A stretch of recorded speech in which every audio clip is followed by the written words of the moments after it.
पूसों में तेज आंधी तूफान के साथ बारिश के कारण उड़ा ग्रामीण के घर का छप्पर, गिरी पेड़ की डालियां भी।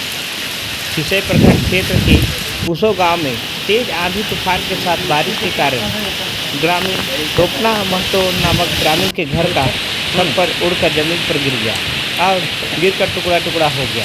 आंधी तूफान इतना तेज था कि कई पेड़ों की बड़ी बड़ी डालियां भी टूटकर जमीन पर गिर गई।